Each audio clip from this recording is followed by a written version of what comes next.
શાળાઓ તથા કોર્ટમાં ધમકીભર્યા બ્લાસ્ટના મેલ કરવા મામલે સાયબર ક્રાઇમે એક આરોપીની ધરપકડ કરી છે. મેલ આઈડીનો ડેટા વેચનાર આરોપી પશ્ચિમ બંગાળથી ઝડપાયો. અમદાવાદ સાયબર ક્રાઇમે ઓપરેશન પાર પાડીને પશ્ચિમ બંગાળના રહેવાસી અને મૂળ બાંગ્લાદેશી સૌરવ બિશ્વાસની ધરપકડ કરી છે. આરોપીએ ગુજરાતની શાળાઓ અને નામચીન તથા કોર્ટ અને પરિસરોને બોમ્બથી ઉડાવી દેવાના ધમકીભર્યા જે મેલ મળ્યા હતા તે મામલે મેલ આઈડી વેચ્યા હોવાનું સામે આવ્યું છે.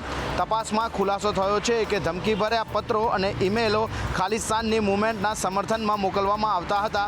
સૌરવ બિશ્વાસ ડિજિટલ માર્કેટિંગ સાથે જોડાયેલો છે અને ટેકનોલોજીનો પણ જાણકાર હોવાનું સામે આવ્યું છે.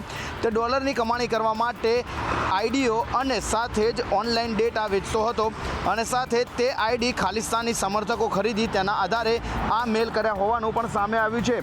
આરોપીએ માત્ર ગુજરાત જ નહીં પરંતુ દેશના 6 રાજ્યોમાં જે મેલ મળ્યા હતા તેમાં પણ આઈડી તેણે વેચ્યા હોવાનું સામે આવ્યું છે. જેથી સાયબર ક્રાઇમની ટીમે ટેકનિકલ એનાલિસિસ અને આઈપી એડ્રેસના આધારે તેની તથા તેના પરિવારની માહિતી મેળવી આરોપીની ધરપકડ કરી. ધમકીભર્યા બ્લાસ્ટના મેલ કરવા અંગે સાયબર ક્રાઇમની તપાસ બાંગ્લાદેશ અને ત્યારબાદ પાકિસ્તાન સુધી પહોંચી રહી છે. જેથી પોલીસે સાયબર ટેરરિઝમની કલમનો પણ ઉમેરો કરી વધુ કાર્યવાહી હાથ ધરી. સુરતવાસીઓ સાવધાન, જો તમે પનીર ખાવાના શોખીન હોય તો આ સમાચાર તમારા માટે ચેતવણીરૂપ સમાન હોઈ શકે છે. પાંડેસરા વિસ્તારમાંથી ઝેરી અને નકલી પનીરનું કૌભાંડ ઝડપાયું છે. પાંડેસરામાં આવેલી એક ફેક્ટરીમાં જ્યારે પોલીસ અને ફૂડ વિભાગની ટીમ ત્રાટકી ત્યારે ચોંકાવનારા દ્રશ્યો સામે આવ્યા. અહીં દૂધમાંથી નહીં પરંતુ હાનિકારક કેમિકલ્સ અને પામોનિલ તેલમાંથી ઓર્ગન પનીર તૈયાર કરવામાં આવતું હતું. તપાસ દરમિયાન 1401 કિલોગ્રામ શંકાસ્પદ પનીરનો જથ્થો મળી આવ્યો છે. પોલીસે પનીર, પામન ઓઇલ, તેલ, ડબ્બા અને હાઈટેક મશીનરી સહિત કુલ રૂપિયા 28.44 લાખનો વધુનો મુદ્દામાલ જપ્ત કર્યો છે.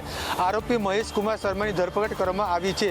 ચોંકાવનારી વિગતો સામે આવી છે કે આરોપી છેલ્લા 2 વર્ષથી રોજનું 400 કિલો જેટલું પનીર બનાવી શહેરની વિવિધ ડેરીઓમાં સપ્લાય કરતો હતો.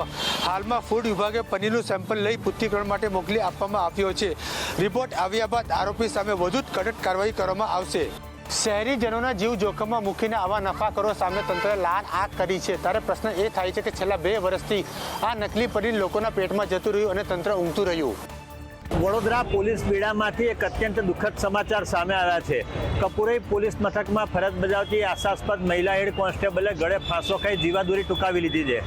વડોદરાના કપુરઈ પોલીસ મથકમાં હેડ કોન્સ્ટેબલ તરીકે ફરજ બજાવતા પ્રિયંકા પ્રજાપતિએ અગમ્ય કારણોસર આત્મહત્યા કરી લીધી છે.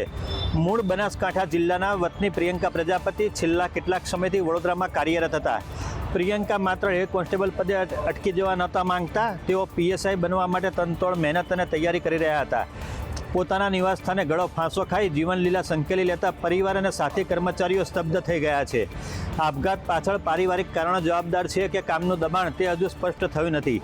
બાપોદ પોલીસ હાલ મૃતદેહને પોસ્ટમોર્ટમ માટે ખસેડી આગળની કાર્યવાહી હાથ ધરી છે.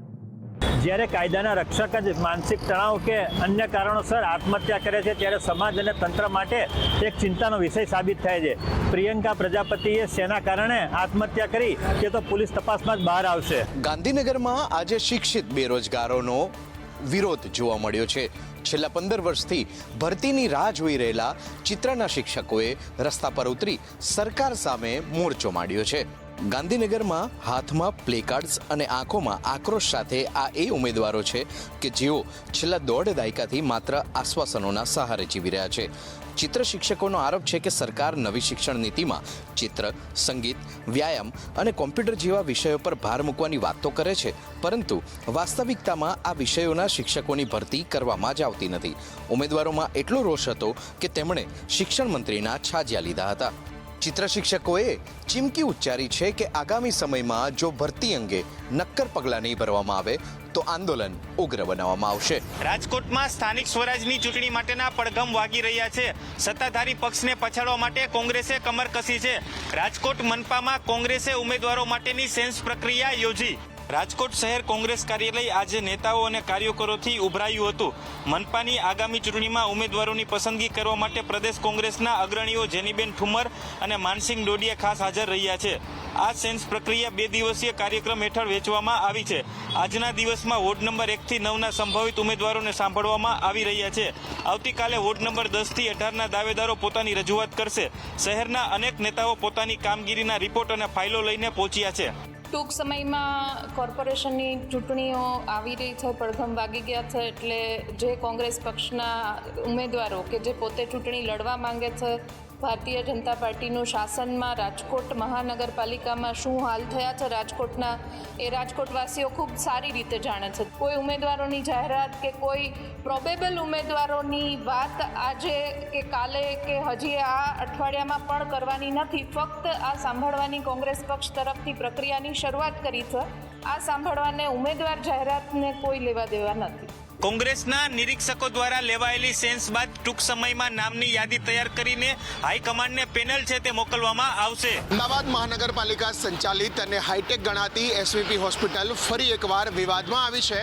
એક દર્દીના મૃત્યુ થતાં તેના પરિવારજનોએ હોસ્પિટલ પર ગંભીર આરોપો લગાવ્યા. અમદાવાદની એસવીપી હોસ્પિટલમાં આક્રોશના દ્રશ્યો જોવા મળ્યા. એક મહિલા દર્દીના મૃત્યુ બાદ તેના પરિવારજનોએ હોસ્પિટલ મેનેજમેન્ટ સામે મોરચો માંડ્યો છે. પરિવારનો દાવો છે કે મહિલાએ 4 થી 5 દિવસ દરમિયાન આઈસીયુમાં રાખવામાં આવી હતી અને પરંતુ યોગ્ય સારવાર ન મળતા તેનું મૃત્યુ નિપજ્યું છે. મૃતકના સંબંધીઓએ આક્ષેપ કર્યો છે કે હોસ્પિટલ તંત્ર દરરોજ અલગ અલગ કાગળો પર સહીઓ કરાવતું હતું, પરંતુ સાચી સ્થિતિ જણાવતું ન હતું. આ ઘટનાની જાણ થતાં જ તેના વિરોધમાં કોંગ્રેસના કાર્યકર્તાઓ અને સમર્થકો એસવીપી હોસ્પિટલ પહોંચ્યા હતા અને ન્યાયની માંગણી કરી હતી. અખંડ ભારતના શિલ્પી અને લોખંડી પુરુષ એવા સરદાર વલ્લભભાઈ પટેલના વિચારો જન જન સુધી પહોંચે તેના માટે અમદાવાદમાં સરદાર એકતા યાત્રાનું આયોજન કરાયું છે. અમદાવાદ શહેરના ગુલબાઈ ટેકરા સ્થિત કેપી વિદ્યાર્થી ભવન ખાતેથી આ યાત્રાનો મંગલ પ્રારંભ થયો હતો. આ પ્રસંગે મુખ્યમંત્રી ભૂપેન્દ્ર પટેલે સરદાર વલ્લભભાઈ પટેલની પ્રતિમાને પુષ્પાંજલિ અર્પણ કરી હતી. આ એકતા યાત્રા આગામી 40 દિવસ સુધી ચાલશે, જે ગુજરાતથી લઈને મધ્યપ્રદેશ સુધી વિવિધ વિસ્તારોમાં પરિભ્રમણ કરશે.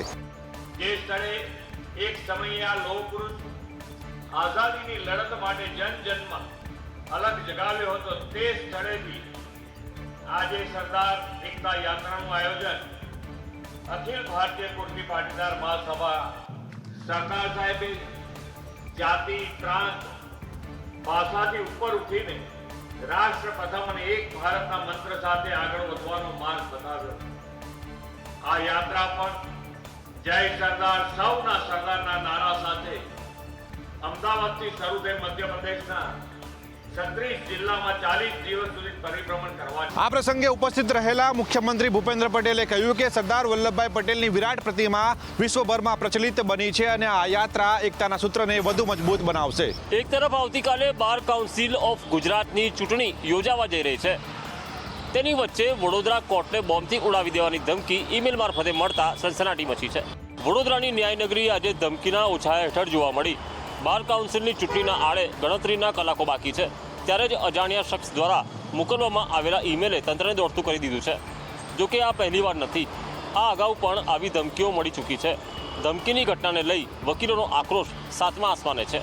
ચૂંટણીના દિવસે કોઈ અનિચ્છનીય ઘટના ન ઘટે તે માટે સુરક્ષા અભેદ કરી નાખવામાં આવી છે, પરંતુ અહીં સવાલ એ છે કે આ ડિજિટલ યુગમાં આ રીતે ખોટા મેલ કરીને ભય ફેલાવનાર તત્વો સુધી પોલીસ ક્યારે પહોંચશે?